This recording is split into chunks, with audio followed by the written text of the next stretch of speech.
발기력 이슈에서 심리적인 요인이 훨씬 더 크다고 얘기했거든요.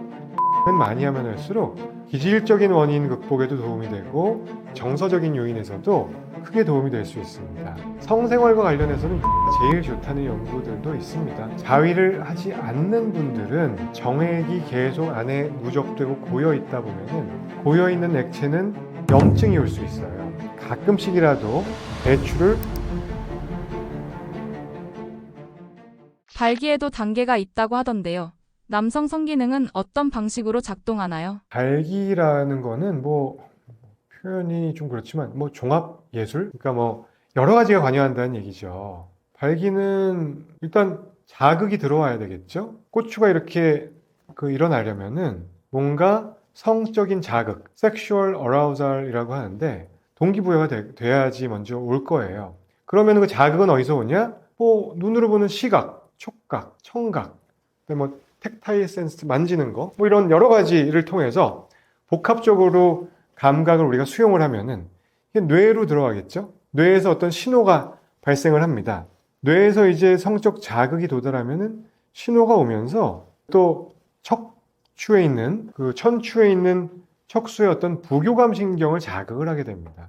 그럼 신경이 자극돼서 그러면 거기서부터 음경으로 신호가 전달이 되는 거예요. 그 신호 전달 물질이 들어보셨을 수도 있는데 혈관을 이제 확장시키고 이런 거에 제일 많이 이름 대두되는 게 질소산화물 또는 나이트릭 옥사이드라고 하는 그 물질이 있고 그런 걸로 인해서 이제 음경 동맥이 확장이 됩니다. 그 혈관이 이완되면은 그쪽으로 혈액 공급이 늘어나는 거죠. 그러면은 음경 동맥을 통해서 피가 막 유입이 음경으로 되는 거예요. 그러면 해면체라고 하는 음경 내부에 있는 스펀지 같은 구조물에 피가 막 유입이 됩니다.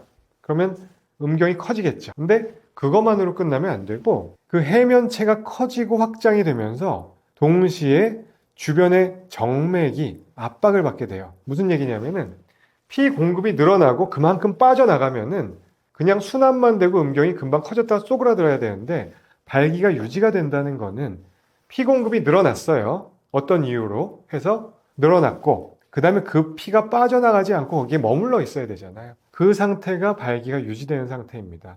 그러니까 다시 한번 정리해서 얘기하면 종합적인 자극이 오면 뇌에 신호가 왔다가 신경으로 통해서 척수에서 자극이 돼서 질소산화물이라고 하는 나이트릭 옥사이드가 생성이 되면 혈관을 이완시키는 음경으로 가는 혈관을 이완시키는 사이클릭 GMP라고 하는 게 많이 생성이 됩니다. 그래서 피 유입이 고추로 늘어나고 그러면 해면체가 커지고 해면체가 커지면서 정맥 혈관을 동시에 압박을 해서 폐쇄를 시킴으로써 피가 빠져나가는 걸 막는 기전이에요. 그래서 혈류량은 늘어나고 빠져나가는 거는 줄어들고 그 상태가 유지되면 발기가 되었다, 유지가 되었다라고 얘기를 하는 거죠. 그렇다면은 발기력이 유지가 되지 않거나 잘 안 되는 사람들은 만약에 기질적인 원인이 있다면은 피가 들어가는 데 문제가 있거나 그러니까 혈관에 문제가 있거나 음경 동맥 같은데 피가 원활하게 순환이 안 되는 구조이거나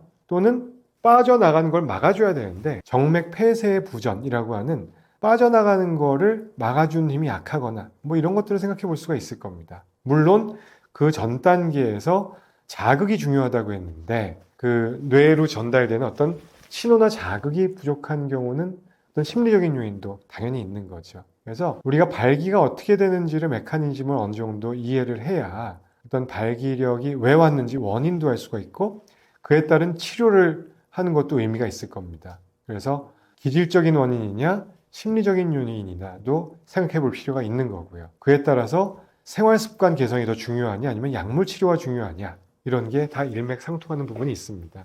발기의 모든 단계 중 하나만 문제 있어도 발기부전이 생길 수 있다고 들었는데 정확한 원리가 무엇인가요? 우리가 첫 번째 뇌의 어떤 신경 자극이 어떤 감각 자극이 떨어지는 경우는 말씀드린 대로 그 자체만으로도 시민성 발기부전이 올 수가 있겠죠. 그리고 뇌에서 자극이 온 다음에 그 척수로 내려가서 이제 부교감 신경이 또 자극이 된다고 했는데 그 신경 회로에 문제가 있어도 어떤 뇌병변이나 척추 전달 경로에 문제가 있어도 발기부전이 올 수가 있겠죠. 그 다음에 혈관을 채우는 혈관 문제가 있어도 필링하는 데 문제가 있어도 발기력은 떨어질 수가 있습니다. 예를 들어서 심혈관 질환이 있거나 혈압당뇨, 고지혈증이 심한 분들은 음경으로 가는 혈류량 유입에 문제가 있는 거죠. 그 다음에 어떤 그 정맥 누출의 문제, 아까 정맥이 어떤 피가 빠져나가는 것을 막아줘야지 발기가 유지된다고 했는데 어떤 해부학적인 구조 또는 뭐 꽂혀 있는 데 다친 적이 있다, 음경 손상 뭐 이런 것 때문에 오는 경우도 있고, 또 어떤 경우에는 남성 호르몬 상태, 그 테스토스테론이 부족한, 선천적으로 부족하거나 이런 경우에도 발기가 떨어지는 분들이 있습니다. 이처럼 발기는 여러 가지 어떤 그 단계별로 메커니즘이 작용하기 때문에 이 중에 어느 한 부분만 그 문제가 생긴다 하더라도 발기에는 발기력 유지나 그 강직도 유지나 시간을 유지하는데 문제가 올 수가 있다는 얘기입니다. 그리고 그 중에서는 사실은 뭐니 해도 심리적인 요인이 제일 크긴 합니다. 그러니까 우리가 건강한 사람이라는 전제 하에는 심리적인 요인이 제일 크다는 거죠. 뭐 어떤 관계를 한번 했는데 잘 안 됐어요. 처음 경험 때. 누구나 첫 경험을 한 번은 하게 되는데 그때 어색하고 뭐 이러니까 발기가 안 되거나 금방 죽어버렸어요. 어떤 사람은 금방 극복을 할 수 있는가 하면은 어떤 분들은 이게 트라우마로 남아서 또 잘 안 되면 어떡하지? 어떤 실패에 대한 두려움이라든지 긴장, 불안. 그러니까 뭐 그 어떤 관계 직전까지는 손만 잡고 있어도 발기가 잘 돼 있는데 막상 이제 하려고 뭔가 준비 과정만 되면은 쏙 죽어버리는 거예요. 그런 경우는 이제 심리적 요인이 크다고 볼 수가 있는 거죠. 발기의 강직도는 어떤 원리로 결정되는 걸까요? 같은 내용이긴 한데요. 발기의 강직도라고 하는 거는 그 발기의 어떤 기전, 메커니즘이 잘 작용을 해서 일단 음경 혈류량이 늘어나서 꼬추로 가는 혈액이 쭉 유입이 돼요. 그러면 해면체가 팽창을 해서 단단해지죠. 근데 이때 두 번째로는 정맥을 통해서, 동맥은 혈액을 들어가는 혈관이고 나오는 거는 정맥이잖아요. 그다음에 빠져나오는 거는 막혀야 되는 거죠. 동맥을 통해서 혈액 유입이 해면체로 충분히 되고 정맥을 통한 유출은 차단되고 이 상태가 유지됐을 때 우리가 발기가 단단하게 유지가 되는 건데, 여기에 어떠한 이유로 혈류량 공급이 더디거나 아니면 어떤 정맥 폐쇄가 잘 일어나지 않으면은 발기력이 빨리 빠지는 겁니다. 여기에 작용하는 걸로는 어떤 기질적인 다양한 단계별의 원인도 있을 수 있고 심리적인 요인도 크게 작용을 하고요. 또 어떤 음경의 혈관 손상과 같은 외상성 요인도 작용을 합니다. 그렇다면 강직도가 떨어지는 경우는 어떤 상황에서 생기나요? 어떤 문제가 있어서 강직도가 떨어지는 걸까요? 자, 강직도가 떨어지는 경우는 어떤 상황에서 생기는지 한번 생각해 보자면은, 강직도가 떨어지는 것 자체는 정의상 발기부전이라고 보시면 되고요. 발기부전이 어떤 상황에서 생기느냐하고 동일한 맥락이라고 보시면 됩니다. 그래서 첫 번째 드리고 싶은 해답은 발기력 저하가 올 수 있는 상황으로는 여러 가지가 있겠죠. 첫 번째, 기질적인 원인으로 보면 심혈관 문제, 혈압, 당뇨, 고지혈증, 비만, 또는 이제 신경계통의 문제, 뇌 질환. 이건 신경 전달 회로상의 문제니까 뇌, 척추 이런 데 질환이 있는 경우. 그리고 호르몬, 내분비 계통의 문제.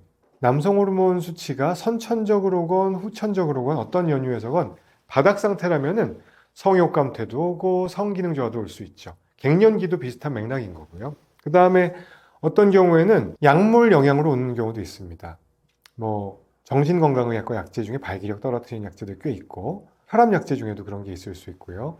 우리 비뇨의학과 약제 중에도 5알파 리덕타제 이니비터, 5ARI라고 하는 전립선 비대증 치료제도 약간의 성기능 저하, 성욕 감퇴를 유발할 수가 있습니다. 이러한 쓰고 계신 약 때문에 발기력이 저하되는 경우가 있죠.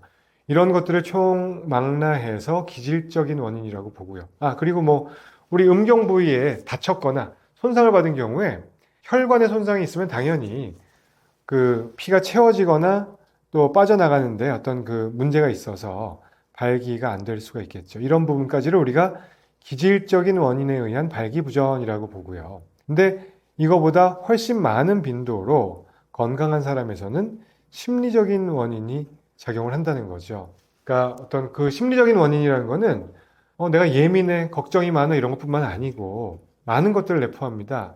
성 경험에 대한 어떤 경험 차이, 섹스를 할 때 얼마나 내가 즐기면서 할 수 있는지, 평소에 내가 긍정적인지, 섹스 실패로 인한 두려움, 그런 경험이 있어 트라우마가 있다든지, 또 실패하면 어떨까? 불안. 하려고 하면 뭐 긴장감이 든다. 또 그리고 내가 고정적인 한 명하고 관계를 하는지, 또는 불특정 다수하고 관계를 하는 편인지, 파트너 이슈 이런 것도 있고, 뭐 저희가 그 진료실에서 보는 상황 중에는 이게 얼마나 흔하냐 하면은 어떤 분은 기혼자인데 내 와이프하고 관계할 때는 잘 돼요. 근데 이래 해서 나는 뭐 의도치 않게 어디 뭐 이상한 술집을 갔고 또 이상한 업소를 갔어요. 회식을 하고 끌려가다시피. 그런 데서 오히려 긴장되는 건지 또는 뭐 죄책감인지 어떤 감정인지 모르겠지만 가면은 안 된다. 아무튼 어색한 환경에서 난 안 된다. 라고 하는 분이 있는가 하면은 정반대인 부류도 있어요. 교제한 지 한 5년이 됐어요. 성생활도 오래전부터 같이 해왔고 여자친구와. 근데 언제부턴가 여자친구랑은 안 돼요. 잘. 너무 익숙해진 거죠. 본인 표현으로는. 근데 뭔가 새로운 자극, 뭐 어떻게 하다가 원나잇을 하게 되고 어떻게 하다가 이제 처음 본 사람과 관계를 하게 됐는데 그때 너무 잘 된다는 거예요. 자위할 때도 잘 되고. 그러니까 양극단이 있는 거죠. 근데 이거는 당연히 기질적인 원인은 아니죠. 그러니까 각각의 심리 상태와 처한 뭐 사회적인 요인은 다르지만 그 정도로 우리가 어떤 성적 흥분에 미치는 심리적인 영향이 매우 크다는 얘기입니다. 또 뭐 자위의 빈도, 자위의 횟수, 경험, 또 좋아하는 뭐 야동의 취향, 그리고 뭐 어느 정도 현실성이 있는 그 섹스를 경험을 했냐, 아니면 뭐 표현이 좀 그렇지만 개인의 취향이긴 하지만 되게 약간 편향된 섹스 취향을 갖고 있거나 뭐 변태적인 어떤 욕구가 있는 분들은 일반인들과의 어떤 대인 플레이에서 만족감을 못 얻는 분들도 있어요. 그런 분들은 발기부전도 있고 어떤 경우에는 지루 증상으로 가는 경우도 있죠. 발기는 좀 되어 있는데 마무리는 죽어도 안 되는 거예요. 30분을 피스톤 운동을 해도 사정을 못하는 분들도 어떤 심리적인 요인이 크다고 우리가 보는 이유이죠. 그래서 정리하면은 강직도가 떨어지는 경우는 기질적인 요인도 다양한 요인이 있고 심리적인 요인도 많은 부분에서 발생을 한다는 겁니다. 그리고 한 가지 좀 다른 얘기인데요. 관계 중에 이거는 강직도가 떨어지는 일반적인 경우에 대해서는 앞서 말씀드린 설명으로 가름을 하고요. 관계 중에 내가 만약에 갑자기 죽었다. 원래 안 그랬는데 당황스럽게 갑자기 죽어버렸다. 이런 얘기 물어보시는 분도 있어요. 물론 그게 일회성으로 끝나는 경우도 있고 어떤 스트레스로 계속 남아서 그 다음 관계 시에도 영향을 미치는 경우도 있는데 강직도가 갑자기 떨어지는 경우는 갑자기 뭔가 불안한 생각이나 다른 생각을 했다든지 체위라든지 어떤 움직임을 바뀌는 과정에서 어떤 느낌 전달이 좀 죽었다든지 또는 뭐 너무 피곤할 때 잠을 못 잤다, 술을 너무 많이 먹었다, 술을 많이 드시고 관계를 하면요 발기력 확 죽습니다.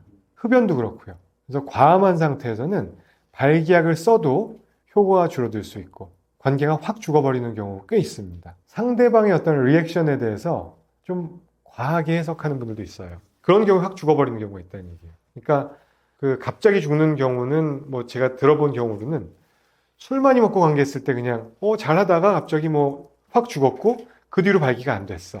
마무리는 안 됐고 사정은 못했고 그런 경우에 뭐 술, 흡연, 과식했을 때 관계 중에 갑자기 뭐 다른 잡생각을 했다? 체위가 바뀌는 와중에 그리고 상대방이 어떤 뭐 리액션을 취했는데 내가 그거에 대해서 조금 과하게 반응을 하는 경우도 있다고 해요. 내 여자친구가 마음에 안 들어 하나? 또는 뭐 별로인가? 느낌이 지금 전달이 잘 안 되고 있나? 뭐 이런 생각을 하다 보면은 확 흥분도가 떨어지면서 발기력이 꺾이는 분들이 있습니다. 그래서 뭐 이런 경우에 무슨 특별한 왕도가 있는 건 아니겠지만 그냥 이런 경우에 대처법으로 말씀드리는 거는 만약에 그 파트너와 나와의 관계가 라뽀가 좋고 친밀한 사이라면은 어색한 사이라면 모르겠지만요. 친해요.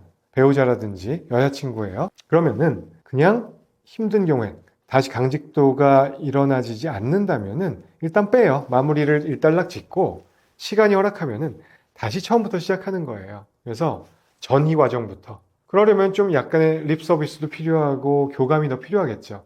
근데 그게 뭐 창피하거나 어색하지만 않으면 그거 부끄러운 거 아니다라고 생각을 하고 괜히 불안해하고 걱정을 더 하기보다는 그냥 푸는 거예요. 좀 쭈삣쭈삣하고 어색할 수도 있죠. 근데 우리 처음부터 다시 시작해보자.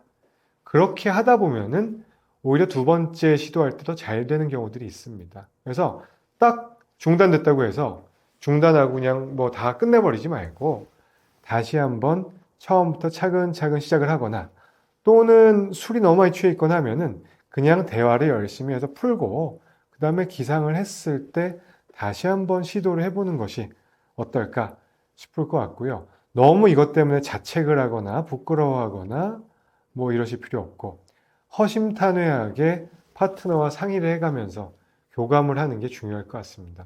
그리고 그럼에도 불구하고 자꾸 이게 안 될 것 같고 안 좋은 생각이 들고 그러면은 병원에 오시면 뭐 간단한 검사하고 뭐 말씀 나누고 자신감 얻고 필요한 약을 처방받아 가시면 도움 받으실 수 있을 거예요. 자위를 전혀 하지 않으면 전립선 건강에 문제가 생길까요?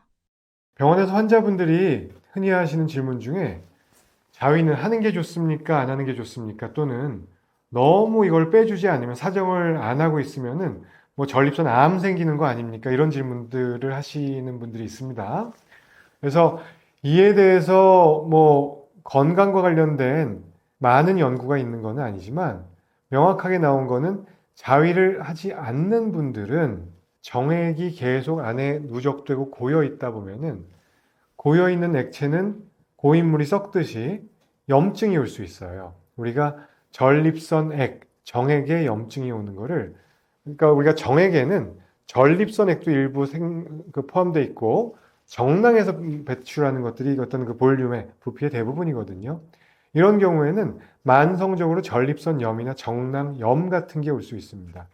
전립선염이나 정낭염은 증상이 없는 경우도 있지만 그 있는 분들은 회음부의 불편감, 하복부 통증, 뭐 만성적인 간헐적으로 오는 불편감들이죠. 그리고 배뇨 문제가 촉발되는 경우도 있습니다. 그래서 가끔씩이라도 배출을 해주시는 게 만성염증을 예방하는 데는 도움이 된다라고 되어 있습니다.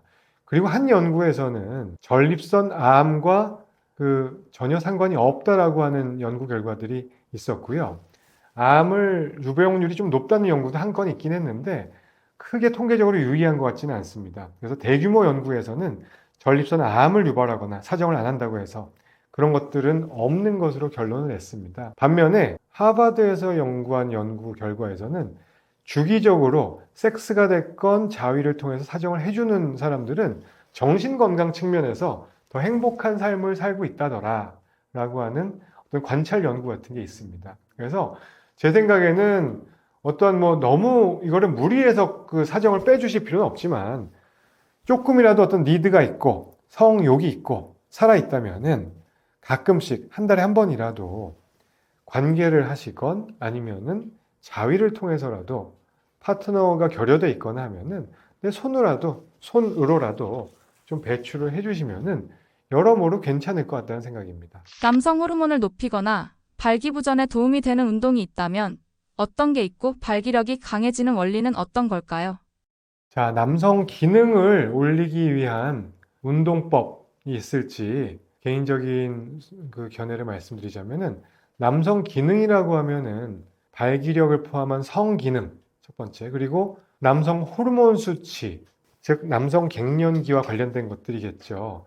두 가지를 잘 유지하고 강화시키는 데 도움이 될 수 있는 운동이냐에 대한 설명과 비슷합니다. 개인적으로 추천드리는 운동은 첫 번째, 근력 운동입니다. 근력 운동은 저항성 운동이라고도 하죠. 이 운동을 해주면은 당연히 근력, 근육량이 늘어나고 이로 인해서 남성 호르몬 수치 레벨이 잘 유지가 됩니다. 많은 연구에서 밝혀져 있고요. 그리고 그 말초로 가는 혈류량을 증가시켜 줄 수 있기 때문에 음경 쪽으로 가는 혈류량 또한 증가가 됩니다. 그래서 꾸준히 그 근육 운동해 주시는 게 첫 번째라고 생각되고요. 여기서 근육 운동은 중년 이후 남성분들은 주로 하체 운동하고 코어 운동을 많이 투자를 하시면은 도움 될 것 같습니다. 물론 뭐 그 상체, 팔 운동, 뭐 가슴 운동 이런 것도 도움은 되겠지만 만약에 효율적으로 어떤 남성 호르몬을 올리고 발기력을 증진시킨 데 나는 어떤 효율 측면을 강조하자 치면은 하체의 큰 근육들, 뭐 예를 들어서 스쿼트 같은 걸 통해서 대퇴 사두근 같은 거를 강화하고 엉덩이 근육도 크잖아요. 이런 것들을 뭐 그 다리 벌렸다 오므리기 이런 걸 통해서 그 대퇴 근육과 둔근 같은 걸 강화시키는 거 좋을 것 같고요. 그 다음에 뭐 렛풀 다운이라고 하나요? 이렇게 쭉 당기는 운동 하면은 등하고 이두 같은 데 근육이 강화가 되겠죠. 같이 되겠죠. 그래서 저는 팔 운동은 따로 그렇게 요새 저희가 뭐 그 제 나이쯤 되면은 어디 가서 막 팔 근육 자랑하고 할 일이 별로 없기 때문에 뭐 저는 그냥 효율 측면에서는 몸통 근육, 복부 근육, 등 근육, 하체 근육 이런 데에다 좀 투자를 많이 하면은 뭐 그 여러모로 도움이 되지 않을까 생각이 되고요. 두 번째로는 유산소 운동. 뭐 자전거도 좋고 달리기도 좋은데요.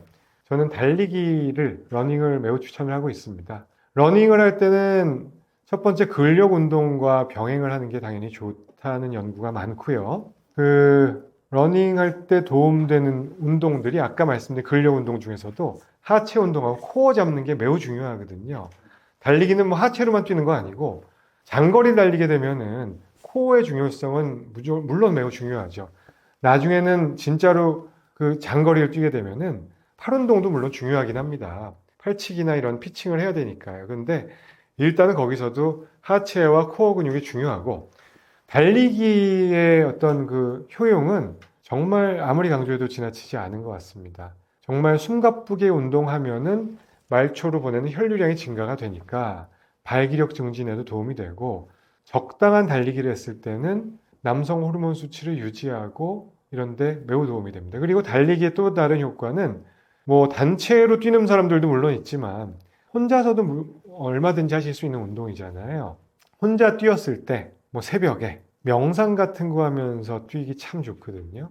그러면은 심리적으로 어떤 이완 효과, 뭐 고민이 많고 스트레스 많을 때 이런 것들을 혼자 뛰면서 정리를 해본다? 참 좋을 것 같습니다. 우리가 발기력 이슈에서 심리적인 요인이 훨씬 더 크다고 얘기했거든요. 기질적인 원인도 물론 있겠지만 이 러닝은 많이 하면 할수록 기질적인 원인 극복에도 도움이 되고 심리적인 내 어떤 그 정서적인 요인에서도 크게 도움이 될 수 있습니다. 그래서 달리기 좋다고 생각을 하고요. 단 여기서 한 가지 덧붙이고 싶은 거는 달리기를 너무 과하게 했다? 여기서 과하게라는 거는 내가 어떤 뛸 준비가 안 됐을 때 하프, 풀코스, 울트라 마라톤 이렇게 쭉 무리한 걸 도전을 너무 쉽게 해버리거나 또는 준비가 됐어도 정말 너무 극단의 울트라 마라톤 같은 100km 뛰고 이런 거를 하시다 보면은 오히려 근육량은 감소할 수 있습니다. 장거리 뛰시는 분들 보면은 근육이 그렇게 벌키하지 않거든요. 딱 단단하게 작은 잔근육들이 잘 발달하게 되고 전반적인 근육량은 좀 줄어들 수도 있습니다. 그리고 남성 호르몬 수치도 너무 많이 뛰는 경우에는 감소할 수 있다는 연구들이 꽤 있어요.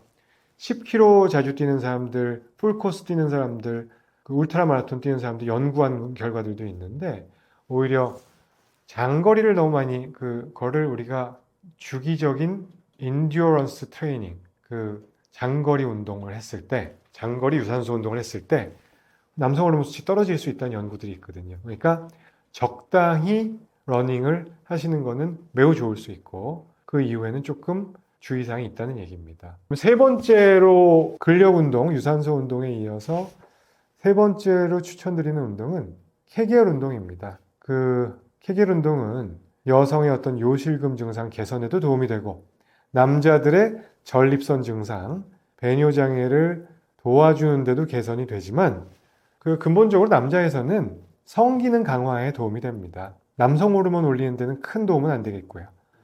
그래서 성기능을 강화시킨다는 것은 발기력 증진에 도움된다는 연구도 있고요. 그 다음에 조루 증상, 여기를 계속 오므렸다 폈다는 강화 운동을 하고 그런 분들에서는 사정 조절 능력이 더 생기더라 하는 연구들이 있습니다. 그래서 성생활에 직접 연관되는 운동은 케겔 운동을 추천드리고 그 하루에 2번, 3번이라도 한 번에 1, 2분씩 몇 사이클을 해주시면은 좀 증진된 느낌을 보실 수 있을 거예요. 그리고 마지막으로 추천드리는 운동은 요가와 같은 어떤 유연성 운동이 되겠습니다. 지금 말씀드린 근력 운동, 유산소 운동, 뭐 케겔 운동, 요가 이 네 가지는 저도 요새 아주 심취해 있는 운동입니다. 그래서 제가 실제로 행하면서 체득도 하고 그리고 많은 논문 결과들을 분석을 해서 논문도 그냥 단편적인 논문들 말고 메타 분석 같은 대규모로 분석된 연구들에서 그 인정을 받고 있는 연구들이고요. 특히 요가의 경우에는 많은 부분에서 어떤 섹스, 성생활과 밀접하다고 생각이 됩니다. 어떻게 보면은 유산소 근력보다도 성생활과 관련해서는 요가가 제일 좋다는 연구들도 있습니다.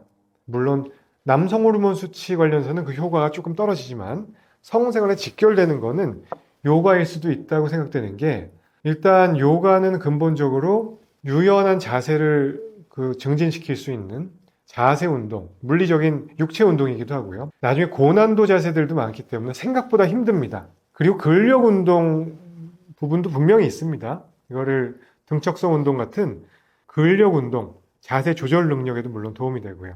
아무튼 꽤 힘든 운동일 수 있습니다. 그래서 물리적인 운동이고 두 번째는 호흡법 같은 거를 매우 강조하거든요. 호흡과 명상. 숨을 어떻게 들이마시고 내쉬고 뭐 코로 마시고 코로 내쉬고 이런 것들을 평상시에 요가를 하다 보면은 계속 생각을 하게 되더라고요. 이런 것들이 몸의 구석구석으로 산소를 공급하고 말초 쪽으로 보내는데 좋다는 연구들이 상당히 있고요. 명상, 달리기 할 때도 물론 명상이 되지만 요가를 1시간 정도 하게 되면은 여기에서 우리가 자세를 하고 호흡을 하면서 명상을 하게 되는 시간과 그 여유가 아주 많이 부여가 됩니다. 그러면서 어떤 심리적인 안정을 취하고 뭐 이런데 크게 도움이 되기 때문에 어떤 발기부전이나 이런 경우에는 좀 도움을 크게 줄 수 있다는 생각이고요. 그리고 뭐 부가적으로 그 유연성이 조금 더 개선되기 때문에 우리가 성생활을 할 때 어떤 체위를 잡는다든지 조금 더 다른 섹스의 즐거움을 찾고자 할 때는 전에 없던 뭐 자세와 여유가 생길 수 있기 때문에 이런 것들은 다른 운동에서 찾기 힘든 어떤 장점이라고 볼 수도 있겠습니다. 그래서 어떤 성생활과 남성 갱년기, 남성 호르몬 수치를 예방하기 위한 운동에 대해서 말씀을 드렸는데요. 근력 운동과 유산소 운동, 그리고 케겔 운동 같은 거, 마지막으로 요가와 같은 그런 운동들 중에서 여건이 맞는 대로 많은 운동을 규칙적으로 또 꾸준하게 병행해 주시면은 성생활을 오래오래 유지하시는데도 큰 도움이 될 것 같습니다.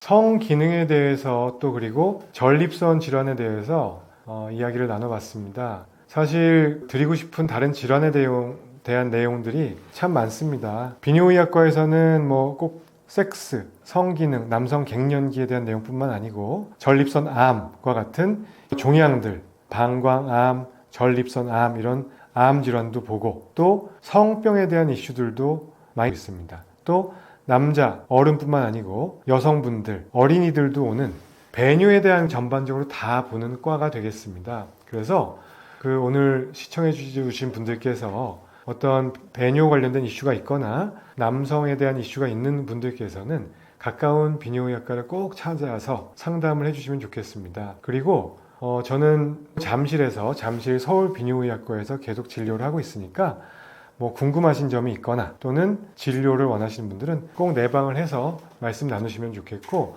오늘 말씀드린 내용과 또 그 외의 비뇨의학 질환에 대한 내용은 제 유튜브 채널 닥터곰의 비뇨의학에도 주제별로 카테고리별로 꽤 많은 영상들을 업로드 해놨으니까요. 한번 들러주셔서 주시면 도움 될 것 같습니다. 그래서 건강한 성생활을 유지하기 위한 어떤 습관들 꼭 유지해 주시고 필요한 경우에는 비뇨의학과를 편하게 들러주시면 좋겠다라는 게 오늘 마지막으로 드리고 싶은 말씀입니다. 시청해 주셔서 감사합니다.